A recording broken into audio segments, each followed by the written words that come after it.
दोस्तों आज की वीडियो में हम लोग चर्चा करेंगे भारतीय संविधान के भाग 15 के बारे में। दोस्तों भारतीय संविधान के भाग 15 का संबंध निर्वाचन आयोग से है और इससे संबंधित अनुच्छेद 323 से लेकर 329 तक है। दोस्तों हमारे देश में निर्वाचन आयोग का गठन संविधान किस दिन लागू हुआ था दोस्तों? भारतीय संविधान 26 जनवरी 1950 को लागू हुआ था और उससे एक दिन पहले मतलब 25 जनवरी 1950 को हमारे देश के निर्वाचन आयोग का गठन किया गया था। और दोस्तों इसी कारण 25 जनवरी को हम लोग मतदाता दिवस के रूप में मनाते हैं। दोस्तों जीके से जीके फूटता है, सबको लिंक जोड़ते जाइए और आप अपने जीके को स्ट्रांग बनाते जाइए। इससे कितने सारी चीजें आपको क्लियर हुआ। आगे पीछे कड़ी जोड़ने में भारतीय संविधान लागू कब हुआ? 26 जनवरी 1950। एक दिन पहले शब्द याद रखिए तो आपको याद रखने में आसानी होगा कि निर्वाचन आयोग का गठन कब हुआ? 25 जनवरी 1950 को। और दोस्तों इस दिन स्थापना हुआ, इसीलिए 25 जनवरी को हम लोग क्या मनाते हैं? मतदाता दिवस के रूप में मनाते हैं। अब दोस्तों इसमें एक और चीज आप ध्यान रखिएगा, लेकिन 25 जनवरी 1950 से ही हम लोग 25 जनवरी को मतदाता दिवस के रूप में नहीं मना रहे हैं, ये चीज ध्यान दीजिएगा। हम लोग 2011 के 25 जनवरी से मतदाता दिवस के रूप में मना रहे हैं।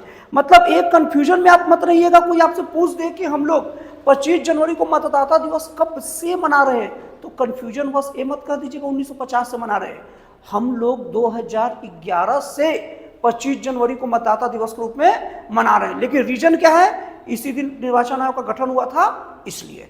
अब दोस्तों हम लोग भारतीय संविधान का अनुच्छेद 324 के हिसाब से बात करें तो भारत में एकदम निष्पक्षता पूर्वक, स्वतंत्रता पूर्वक चुनाव करवाने के लिए भारत में एक निर्वाचन आयोग के गठन का प्रावधान किया गया है। यह भारतीय संविधान कौन सा अनुच्छेद है? अनुच्छेद 324। और दोस्तों इसके लिए 3 सदस्यीय निर्वाचन आयोग रहेगा और इसमें 3 सदस्यों में एक सदस्य उन लोग का अध्यक्ष रहेगा और 2 सदस्य बाकी निर्वाचन आयोग के सदस्य रहेंगे। अब दोस्तों एक जो अध्यक्ष रहेगा हम लोग उसको मुख्य निर्वाचन आयुक्त कहेंगे और बाकी जो 2 सदस्य हैं उन्हें केवल निर्वाचन आयुक्त कहेंगे। अब दोस्तों हम लोग देख लेते हैं कि मुख्य निर्वाचन आयोग की नियुक्ति कैसे होती है। दोस्तों मुख्य निर्वाचन आयोग की नियुक्ति राष्ट्रपति के द्वारा होती है और दोस्तों इन्हें हटाने की प्रक्रिया में वही प्रक्रिया है जो सर्वोच्च न्यायालय के न्यायाधीशों को हटाने की प्रक्रिया है। इसमें आपको सिद्ध कदाचार का दोषी होना चाहिए और नहीं तो वो अपने काम को करने में असमर्थ होना चाहिए। और दोस्तों अगर मुख्य निर्वाचन आयोग का वेतन का बात किया जाए तो मुख्य निर्वाचन आयोग का वेतन 2,50,000 रुपये महीना होता है। और दोस्तों इनका अगर कार्यकाल का बात किया जाए तो इनका कार्यकाल 6 वर्ष या 65 वर्ष, इन दोनों में से जो भी पहले पूर्ण हो जाए ना वो इनका कार्यकाल होता है। मतलब कि दोस्तों अगर मुख्य निर्वाचन आयुक्त निर्वाचन के समय अगर उनकी उम्र 55 साल थी तो वो 6 वर्ष 61 साल की उम्र में इस पद से मुक्त होंगे। लेकिन अगर इनके नियुक्ति के समय अगर इनका एज मान लीजिए 62 साल था तो 62 साल के हिसाब से ये 65 साल में 3 साल के काम के बाद ही रिटायर हो जाएंगे, क्योंकि पहले कौन सा पूरा हो गया? पहले 65 साल एज पूरा हो गया। मतलब जो पहले हो जाए उसी में इनको रिटायर होना पड़ता है। अब दोस्तों हम लोग बात करते हैं निर्वाचन आयुक्त मतलब बाकी 2 सदस्य। दोस्तों निर्वाचन आयोग के सदस्यों की नियुक्ति भी राष्ट्रपति के द्वारा होती है और इनको भी हटाने की वही प्रक्रिया है जो सर्वोच्च न्यायालय के मुख्य न्यायाधीश और मुख्य निर्वाचन आयुक्त की है। इनमें सिद्ध कदाचार का दोषी होना चाहिए और काम करने में असमर्थता होनी चाहिए। अब दोस्तों इनका वेतन की बात किया जाए तो इनका वेतन 2,25,000 होता है। देखिए दोस्तों मुख्य निर्वाचन आयुक्त का वेतन क्या होता है? 2,50,000 होता है और बाकी निर्वाचन आयुक्त जो 2 सदस्य उनका वेतन क्या होता है? 2,25,000 होता है। और दोस्तों इनका कार्यकाल का बात किया जाए तो इनका कार्यकाल वही होता है 6 वर्ष अथवा 65 वर्ष, इन दोनों में से जो भी पहले हो जाए जैसे मुख्य निर्वाचन आयुक्त का होता था। और दोस्तों एक चीज और आप लोग ध्यान दीजिएगा, मुख्य निर्वाचन आयुक्त या निर्वाचन आयुक्त एक बार अगर अपने पद से मुक्त हो जाएंगे तो कोई भी सरकारी पद जीवन भर ग्रहण अब नहीं कर सकते हैं। अब दोस्तों उसके बाद भारतीय संविधान के अनुच्छेद 326 के अनुसार से कोई भी भारत का ऐसा नागरिक जिसकी उम्र 18 वर्ष या उससे ज्यादा हो गई है वो मत देने का अधिकारी हो जाएगा। और दोस्तों मैं आप लोग को एक काम की चीज बता दूं कि जो हमारा जो संविधान का मूल संविधान था उसमें वयस्क मताधिकार का उम्र 21 साल था। मतलब 21 साल के पहले कोई मत दे नहीं सकता था, 21 साल अथवा उससे ज्यादा के उम्र के बाद हमें मत का अधिकार मिलता था। लेकिन दोस्तों संविधान के 61वें संविधान संशोधन 1989 के द्वारा यह प्रावधान कर दिया गया कि जो कोई भी व्यक्ति पहले 21 साल था वो 21 से घटाकर 18 साल या उससे ज्यादा को उम्र हो गया, वो मत देने का अधिकारी है। तो दोस्तों दिमाग में नोट कर लीजिए कि भारतीय संविधान संशोधन के 61वें संविधान संशोधन द्वारा 1989 में मतदान की उम्र, न्यूनतम उम्र 21 से घटाकर 18 कर दी गई है। अब दोस्तों हम लोग अगर निर्वाचन आयोग के कार्य की बात की जाए तो दोस्तों आप नोट करते जाइए, निर्वाचन आयोग का मुख्य कार्य राष्ट्रपति, उपराष्ट्रपति, लोकसभा के सदस्य, राज्यसभा के सदस्य, विधानसभा के सदस्य और विधान परिषद के सदस्यों का निर्वाचन करना होता है।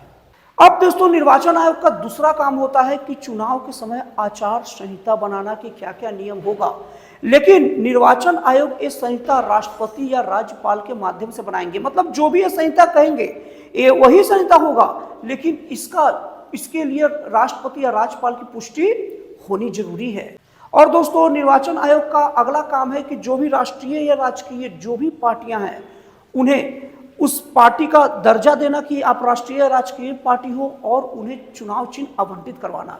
जैसे कि दोस्तों एग्जाम्पल के तौर पर उत्तर प्रदेश में अखिलेश यादव का जो पार्टी है वो राजकीय पार्टी है और उसका दर्जा कौन देता है, मुख्य निर्वाचन आयुक्त देता है। और उसका चुनाव चिन्ह जैसा साइकिल है तो उसको कौन दिया, ये निर्वाचन आयोग द्वारा दिया गया।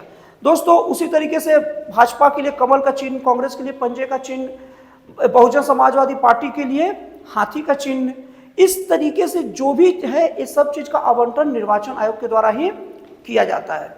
और दोस्तों इसके बाद मतदाता पत्र बनवाना, अगर चुनाव में कुछ गड़बड़ी या गलती की आशंका हो तो चुनाव को रद्द करवा देना, सारी जिम्मेवारी निर्वाचन आयोग की ही होती है।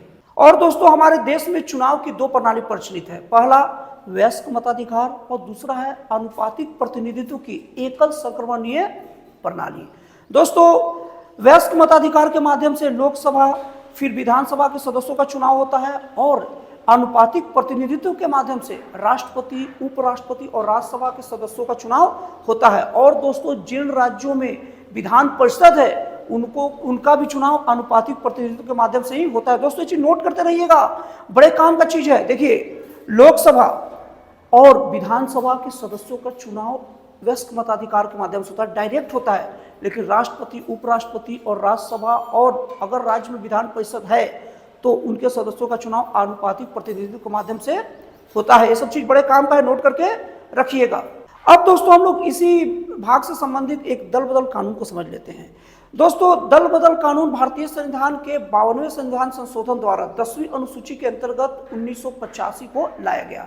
इसके तहत अगर कोई भी पार्टी का अगर कोई सदस्य दूसरे पार्टी में शामिल हो जाता है, अपना दल बदल लेता है, तो उसे तुरंत अयोग्य घोषित कर दिया जाएगा। लेकिन दोस्तों उसमें आप लोगों को कंफ्यूजन होगा। जैसे कुछ दिन पहले अभी महाराष्ट्र में उद्धव ठाकरे की जो शिवसेना है उससे एकनाथ शिंदे द्वारा अपने विधायकों को लेकर भाजपा में शामिल कर लिया गया और उनके विधायक अयोग्य नहीं हुए। दोस्तों इसमें उसमें एक छूट है। सबसे पहला छूट यह है कि अगर ध्यान से सुनिएगा दोस्तों, अगर पूरा का पूरा जो पार्टी है अगर दूसरे पार्टी में विलय होना चाहेगा सर्वसम्मति से तो इसे दल बदल के कानून नहीं माना जाएगा, कानून के विरोध में नहीं माना जाएगा। मतलब ये माना जाएगा कि वो चलेगा, मतलब उसमें छूट है उनको। और दूसरी चीज, अगर किसी पार्टी का सदस्य पूरा जितनी पार्टी है उसके 2/3 सदस्य अगर एक साथ शामिल हो, अलग होकर किसी एक ही दल में, तो उसे भी दल बदल विरोध के कानून के विरोध में नहीं माना जाएगा। मतलब कि दोस्तों मान लीजिए किसी पार्टी में 100 सदस्य हैं और 66 से 67 सदस्य अगर वहां से निकल के दूसरे दल में शामिल हो गए ना, तो वो दल बदल कानून में दायरे में नहीं आएंगे। और एकनाथ शिंदे 2/3 से ज्यादा सदस्यों को लेकर अलग हुए थे, इसलिए उनको पर दल बदल कानून नहीं लगता। तो दोस्तों इस तरीके से भारतीय संविधान का भाग 15 कंप्लीट होता है। तो दोस्तों फिर मिलते हैं अगले वीडियो में एक जन कल्याणकारी और एक राष्ट्रवाद से प्रेरित नए विचारों के साथ।